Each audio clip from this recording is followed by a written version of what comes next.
Dear learners, welcome to this session where we would be discussing the advantages of self-help groups, that is the SHGs.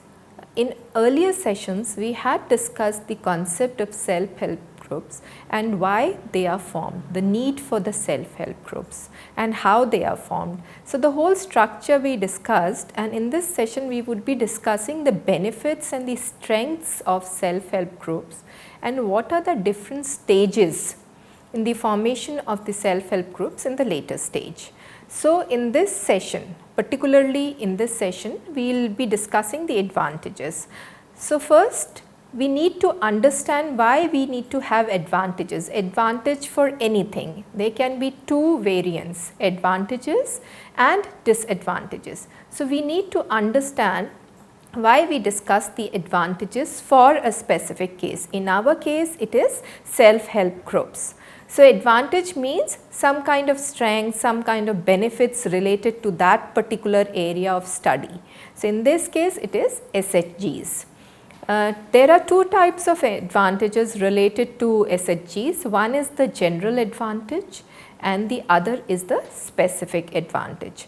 Now, general advantage, what happens is like it is common to all. It has a broader scope.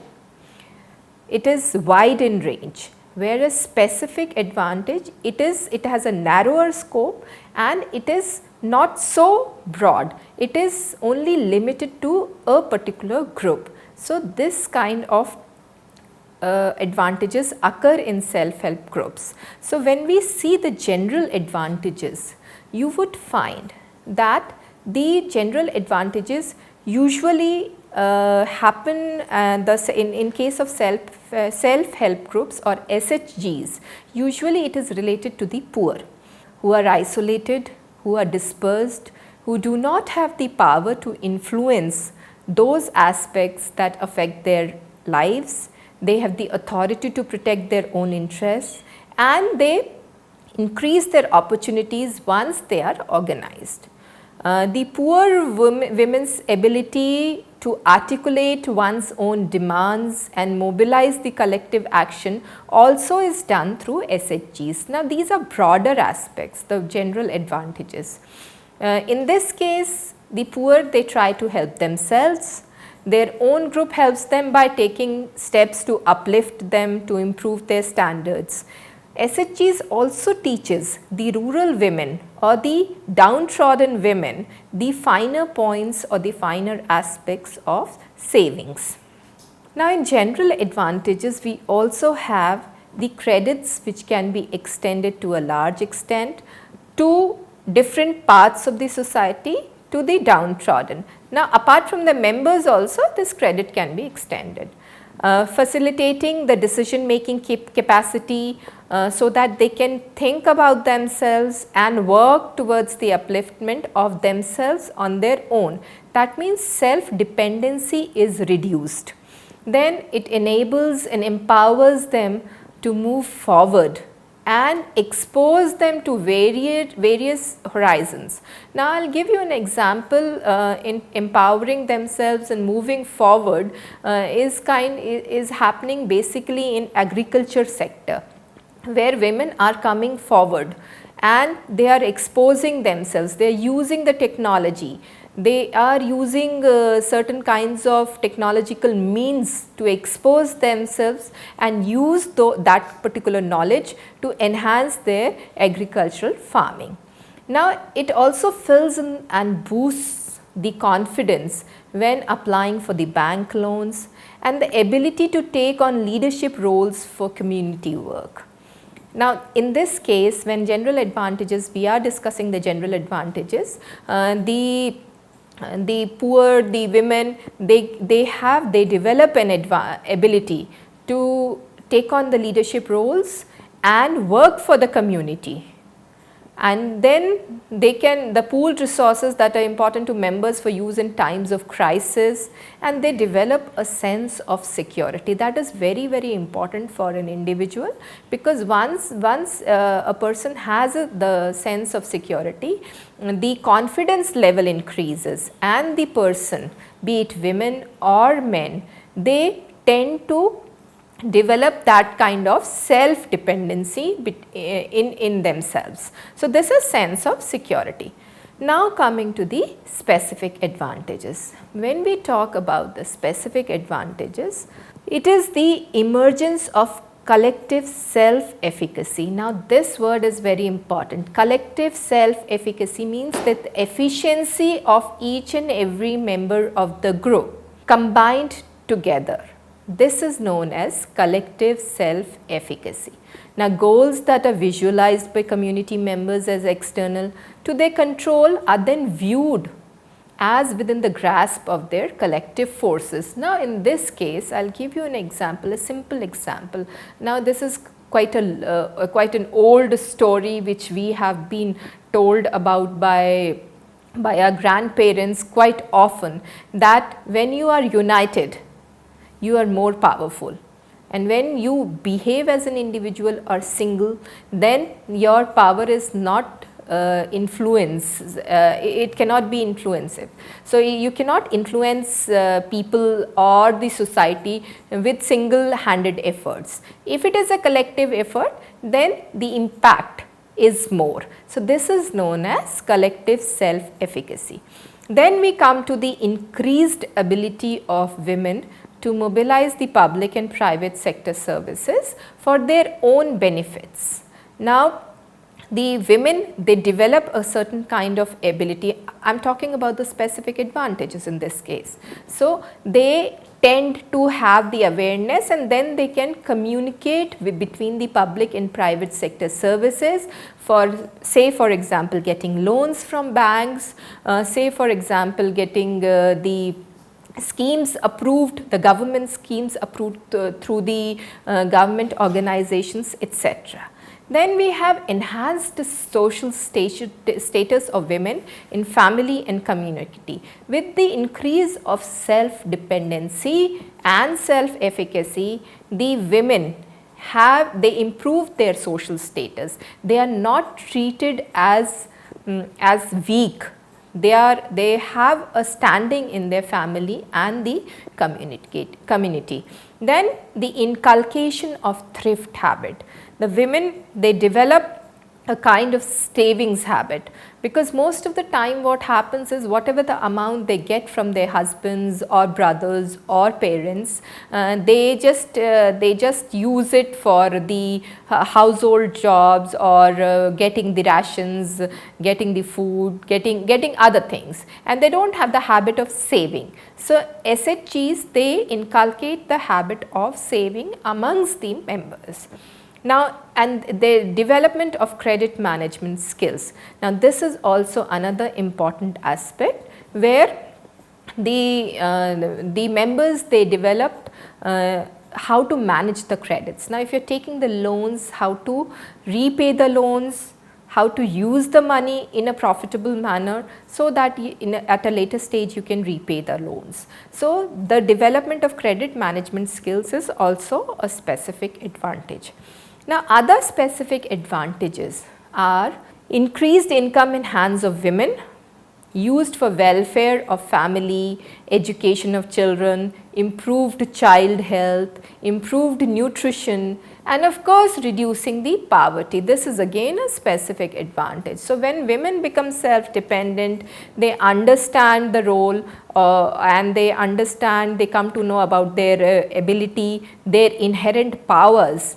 The powers not to be used in a wrong sense. So that power can be used for the welfare of the family, for the education of children, because as the awareness increases, so they also know how to develop the health of the children, the nutrition of the children, and reduce the poverty.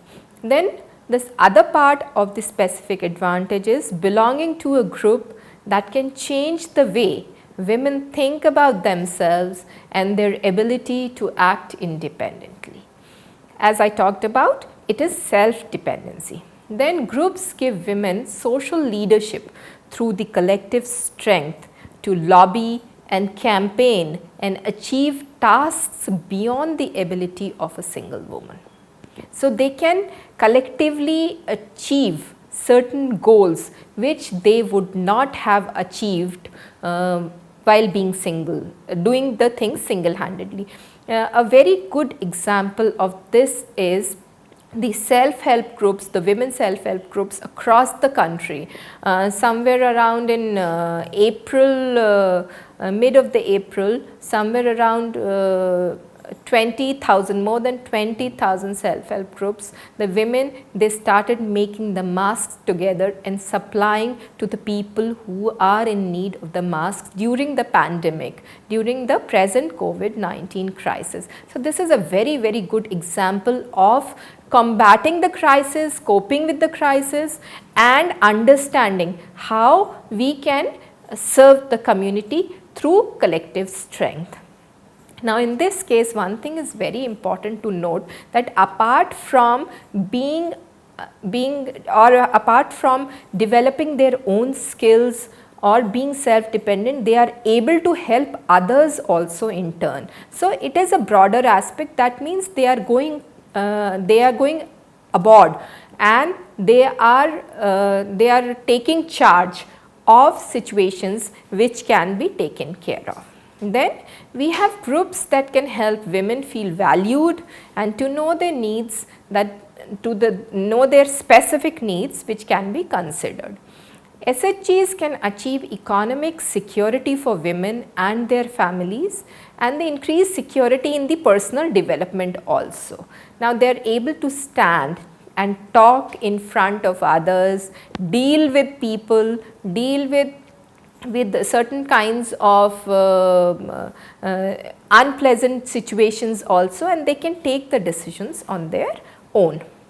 Now coming to the strengths. We have discussed two types of advantages, the general advantages and the specific advantages. Combining them together, we come to the strengths of the self-help groups. Now the self-help groups, they are comprised, we all know that they are comprised of individuals who come together for a common cause or with common experience. Now the common benefits or the strengths of SHGs are sharing the information. This is very important. One should not hide the information, because then the collective strength is not there and the conflict arises. So sharing information, the mutual support, the problem solving, overcoming the isolation, all these are the common benefits. Then we have empowerment and inclusion through non-hierarchical decision making. That means everybody is involved in decision making. It is participatory in nature. The SHGs, they provide support in difficult times. They help people deal well with the stressors. Now I gave you an example of mask making. There are self-help groups running who are even taking care of the mental health, who are taking care of the alcoholism, etc. So there are different kinds of self-help groups which are working on these lines. Now they also give individual SHG members the benefit of helping and being helped by someone. This is one of the main strengths, that is mutual collaboration between each other is there. They help each other, they help themselves, and they help the society. So there are three aspects: helping one's own self, helping the members in the group, helping others apart from the group, out of the group. So these are the strengths. Now the other aspects are the emotional and the spiritual benefits. This is very, very important. In present crisis situation, this is one of the most important aspects which needs to be dealt with. Now if you are busy, if you are doing certain kind of creative work, if you are doing certain kind of good work, that gives you emotional peace, that gives you emotional satisfaction, that gives you spiritual benefit also. It's not necessary that you join a particular group and start doing the meditation and other things that gives you the spiritual benefits. Spirituality can also be related to the kind of work you are doing which gives you satisfaction, which gives you pleasure, which gives you a sense of belongingness. So emotional and spiritual benefits are also the strengths. Then we have the reduced dependency on the money lenders. That means the money lenders across the villages who tend to exploit them, that dependency is reduced to a large extent. The interest burden on the borrowings is reduced, because when you understand the concept of saving and investment, then this particular problem of increasing interest, it reduces to a large extent. So, the gradual increase in income, slowly and slowly the income starts increasing, because you know how to save, you know how to invest and get back the returns. Definite shifts in the loaning patterns from consumption to production activities. So, out of the loans you can buy the seeds, sow the seeds and use it in the farming. They can be a poultry business, they can be a dairy business. So, any kind of business can be started at a small scale through the loans received from the self-help groups, and then this can be a profit generating mechanism. And then there is a knowledge sharing also. Increased civic community involvement also is there. So, that means you tend to the social mingling and the social community and a sense of belongingness through civic community involvement takes place. So, these are the strengths of the self-help groups. Now let us see the structure, where we have discussed the general advantages, we have discussed the specific advantages. Now, and combining all this, you will find that these are the problem solving the advantages of self-help groups, and we start with the problem solving part. Now, the first advantage is problem solving, then gender equality, then employment opportunity, then you have financial discipline, you have government benefits, you have social benefits, you have improved standards of living, you have the open to all, and it has the participatory nature. We will discuss this one by one. Now, the problem solving ability. When the SHG is formed, then you have the response to a common cause and you tend to fulfill that cause. Then the members of SHGs, they work in a collective manner to find a solution to the problem. Now, I can give you an example of a case in a very backward town in Maharashtra, where there was a water problem. Now, the villagers there, they joined hands collectively and then they tried to find out the way to generate the ponds, to make the ponds, collect the rain harvest water, the water harvesting is done, and then store the water. And slowly and slowly, within 10 years period of time, the village initially the people started migrating out of the village, and there were only few people left, and they formed the self-help group and they started doing this work. Now, it happens if you see the present condition of that village is one of the villages which has the most number of water resources. It is having much of the agricultural farms. People have started coming back to the native places and they have started the farming. So, all this has been possible because of the self-help group and the collective way to find out the solution to the problem. In this case, the problem was no water, and they tried to find out through water harvesting. So, this is the first part, that is problem solving. The advantage is that as self-help groups, they help in problem solving. Then the second advantage would be the gender equality. No, they treat each member as equal, whether it is men or women, they treat each member as equal. So, SHGs are mostly formed by female members, but they can be male members of the society also. Now, these groups enable women to create a living for themselves, and these groups, they do provide their members with financial independence. Such steps, they do allow women to be less dependent on men. Now, the third advantage is the employment opportunity. The SHGs, they often promote micro enterprises, and to sustain themselves, the members, they engage in some businesses based on their respective skills. Now in Northeast, if you go to that region, you would find the women making the bamboo furnitures, the bamboo products, because it is more available there. So you need to find out what is required in that particular place. So those, and what is the skill of the women. In some places, if you go to down south, you would find the textiles and the weaving industries or micro enterprises coming up, because there this kind of skill is available. So it depends how to generate the employment opportunity, depends on the skills of the members and of that particular region, and that is helpful in generating the employment opportunity. Now this leads to the development of micro enterprises in rural areas, and such enterprises, they create employment opportunities for the members as well as other people. Now the fourth aspect is the financial discipline. Members of a self-help group, they are required to save the money. That is mandatory provision of self-help groups.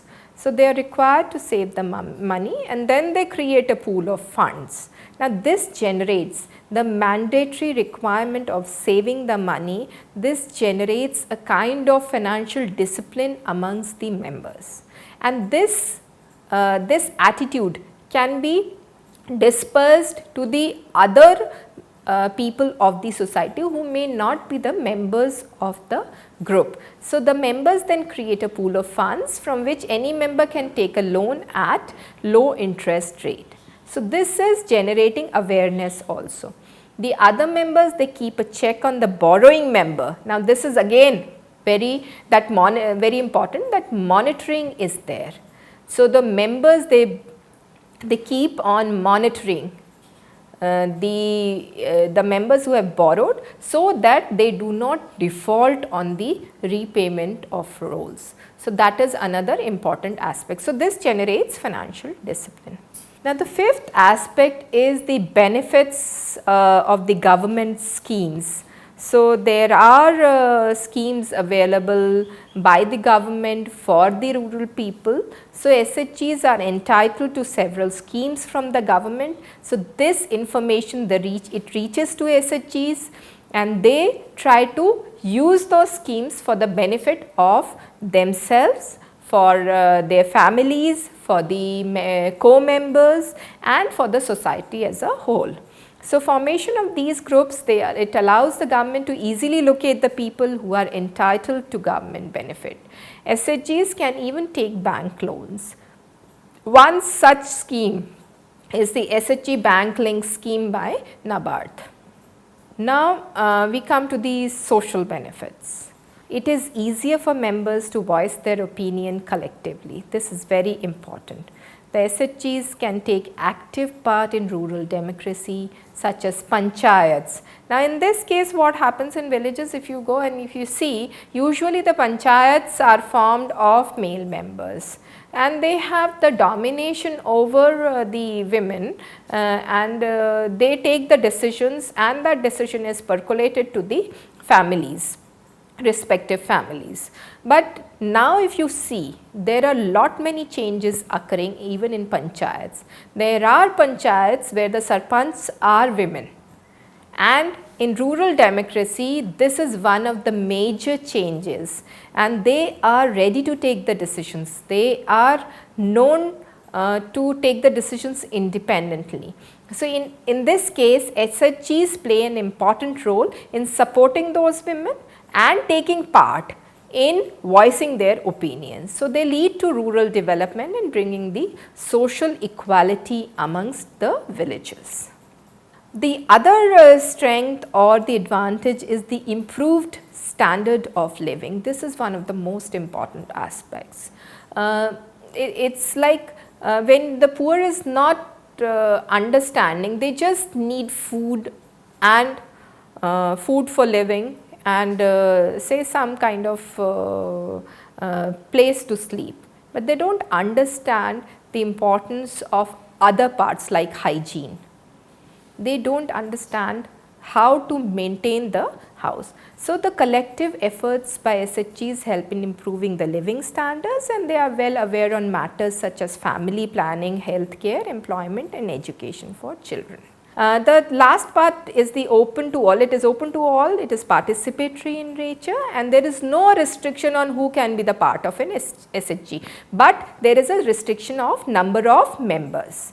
So, people from all castes, religions and income groups can join these members. Now, to summarize, we can say that SHGs have many advantages, but these are the main. It generates self-employment, it increases the income level, it helps in women empowerment, it improves the standards of living, it alleviates poverty, and it generates self-reliance basically amongst the women.